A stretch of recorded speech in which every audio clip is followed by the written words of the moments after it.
Everybody say all right. All right. Everybody say hey, hey. Hey, hey. Everybody say women rock. That wasn't loud enough. Women rock. Women rock. Say it with your whole body. Women rock. Women rock. Hey. And men, you're not so bad either.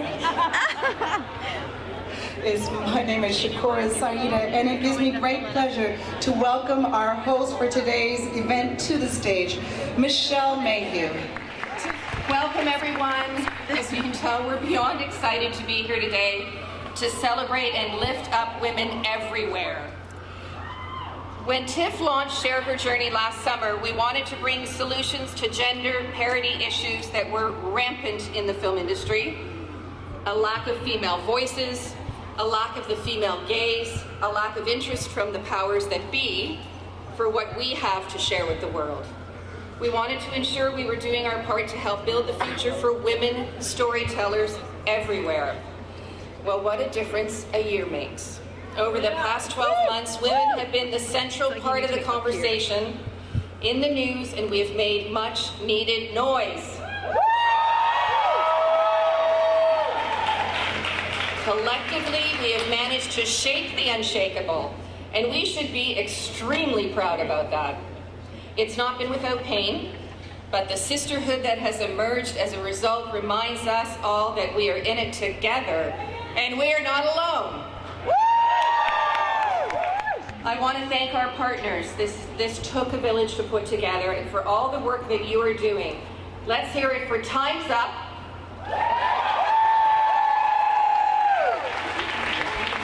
Reframe. After Me Too. And the Geena Davis Institute. We are so thrilled to share our journeys and the stage with all of you. We have a lineup of trailblazing, fiercely passionate, and incredibly intelligent women here for you today. So let's get going. Our first speaker is an actor, advocate, producer, and founder of the Geena Davis Institute. Her latest film, This Changes Everything, is screening today at Roy Thompson Hall, following the rally at 12:30.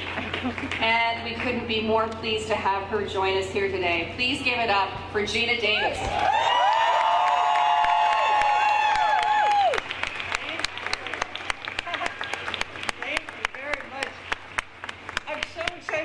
This is fantastic, and I'm really heartened by TIFF's arranging this rally for us, and by their commitment to 50-50 by 2020. I think it's fantastic. I just noticed, looking out at the crowd, it's about half men, which I think is...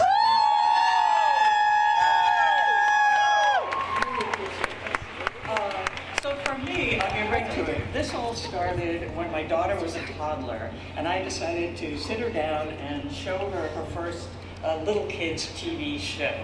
And I immediately noticed that there seemed to be far more male characters than female characters in something that was aimed at the littlest kids. And I thought, you know, as a mother, what are we doing? Surely in the 21st century, we should be showing kids that boys and girls share the sandbox equally. They do equally interesting and important things, and that they each take up, by the way, half of the space in the world.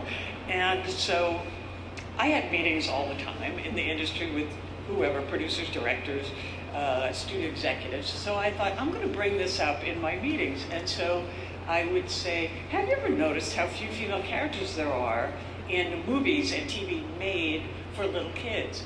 And to a person, they said, oh, no, that's not true anymore. That's been fixed. And no, but they were very sincere about it. Nobody was saying, no big deal. They were saying, we care about that here. We work on it all the time. I'm a dad. This is very, very important to me. And then very often they would name a movie with one female character in it after the mother dies in the first 5 minutes.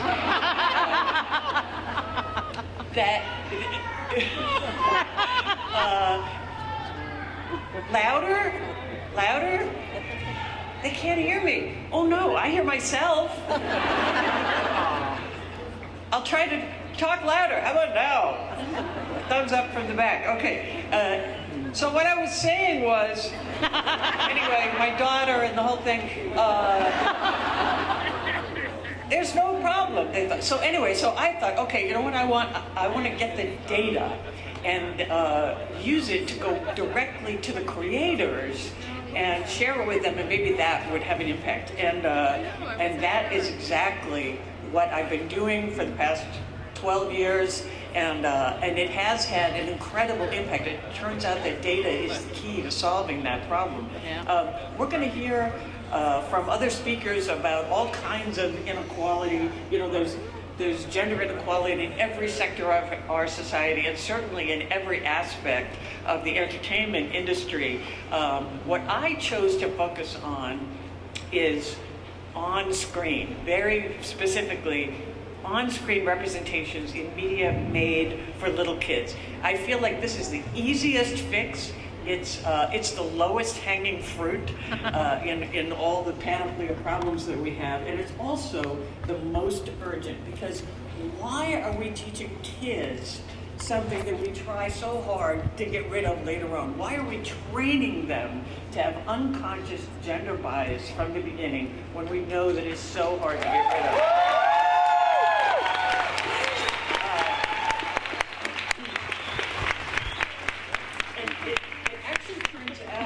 That the fact that this bias is unconscious is a tremendous benefit to the work that I'm trying to do, because when they hear the data, when they realize how many female characters they're leaving out, they're appalled. Their jaws are on the ground. They want to do better. They want to make the change. People making entertainment for kids do it because they love kids and they want to do right by kids. So it really actually serves us well that this bias is unconscious and that can be made conscious through data. Other problems that we have in our industry, the lack of female directors, cinematographers, producers, everybody, that problem is, what's the opposite of unconscious? Conscious bias. Right. Much harder to fix. You can't just say, by the way, you're doing this, and they go, right, I shouldn't be doing that. I should be hiring half female directors. I never thought of that.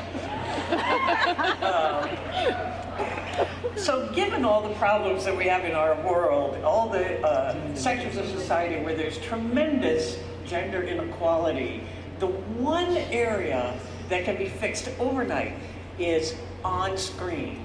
The very next project somebody makes, the next TV show, the next movie, can be gender balanced. It can be fixed absolutely instantly.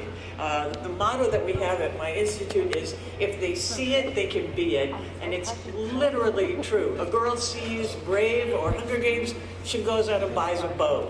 A woman sees CSI or X Factor, she goes into the STEM field. So I want to encourage all of you to come and see the screening of This Changes Everything. As we said at 12:30, everybody just move over there at 12:30.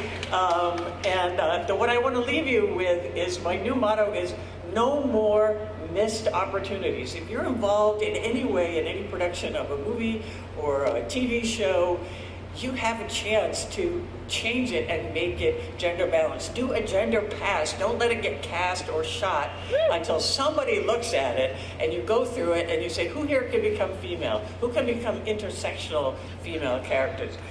Change a bunch of first names. If it says a crowd gathers, write in the script, comma, which is half female. This is easy, it's fun, it's inspiring and creative to do, and no more missed opportunities. Thank you very much.